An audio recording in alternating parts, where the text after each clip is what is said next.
It's dizzy. It's not very nice out here weather-wise as far as temperature and humidity go. It's hot out. It's humid.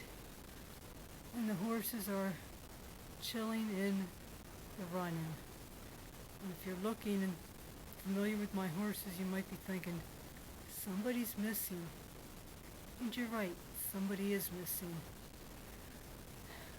Tuesday I got out here a bit later than normal to feed. I normally get out here later on Tuesdays and fed the horses. Stormy ate everything that I gave him and wanted more. I gave him some hay pellets. He ate all that, wanted more.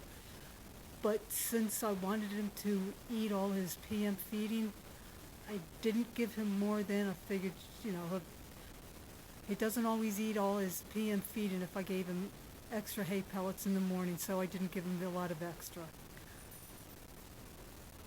Went where I was going. I go to a knit crochet group on Tuesdays. I sell a lot of eggs there. I ran some errands, went to see Dad, came back, got Stormy's feet out. Well, Stormy was in the run-in and I took a look at him and I could tell he was in tremendous amount of pain. If he was a person, he would have been groaning. He was drenched. I've never seen a horse sweat the way he did. He was just basically drops rolling off of him. Got him into his stall, took his temperature. It was over 102. My digital thermometer wasn't working, so I used a regular thermometer. I don't know that I left it in long enough. Called the vet. The vet wasn't available. He was out of the area until after 8 o'clock. And he suggested another vet to call. I called that vet. Well, got one of these recordings and they weren't available and they recommended to call my vet or another vet. So I tried calling the other vet. I had to Google the number. Phone rang and rang and rang and rang and nobody ever answered. So I finally called the vet we used to have. The only reason she stopped being our vet is because she was getting too spread out and she wanted to be closer to home and we were a bit far for her.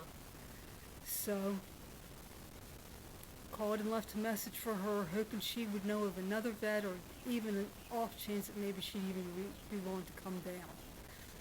And since I knew I was going to now be here for a while and Callie had been home alone since like 11 o'clock, and I gave Stormy some Banamine for the pain, locked him in his stall, ran home, got Callie, fed the chickens at home, and the vet had texted me with a number, so I did call them and left a message. They called back while I was at the house.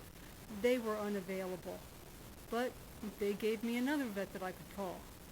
I called him when I got back to the farm. He wasn't available to come out, but he gave me the name of another vet. I called them. And because I wasn't a client, they said, well, we can't come out now. The soonest we could come out is Thursday. It's like, yeah, he's colicking. This is an emergency. He needs to be seen now. Oh, well, we can't do anything. Didn't give me any numbers, and so by then I was out of other vets that I could call. So called my vet back, and he said, yeah, he would come out, but it would be not until after 8 o'clock. Well, the Banamine seemed to be helping. Stormy was looking a little bit better. He wasn't sweating so much. His gums didn't look as pale as they had looked. And he wanted out of his stall. So I took that as a good sign. Put his halter on him, so I figured in that way I could keep an eye on him, catch him easy. When the vet got here, I knew it was going to be one of two things. Either the vet could treat him for colic, or he was going to be put down, as he had no gut sounds whatsoever. And he went out in the field with the other horses, and every once in a while he would put his head down, looked like he was wanting to graze, but couldn't. I kept checking him, no gut sounds. Did some work out in the field while I was waiting. And then I noticed he was walking backwards. And then he went down. He went down, rolled on his back, and it looked like he was running on his back. And as soon as he did that, I knew that was it. And the vet got here just about then, and the vet couldn't do anything more than tell me that, yeah, he was gone. So, I'm down a horse. Good thing is I had been afraid to try to take him to Kentucky because he's 32 years old. Now, I don't have that worry. Of course, I didn't really want him going quite now because it's only been just over 2 months since my husband died. Of course, I lost Gidget at the beginning of the year. So there's only one more animal I have out here that I'm afraid to lose or afraid to take to Kentucky, and that would be the rabbit because she's 8. So we'll see. My sad update, and I will talk at you later.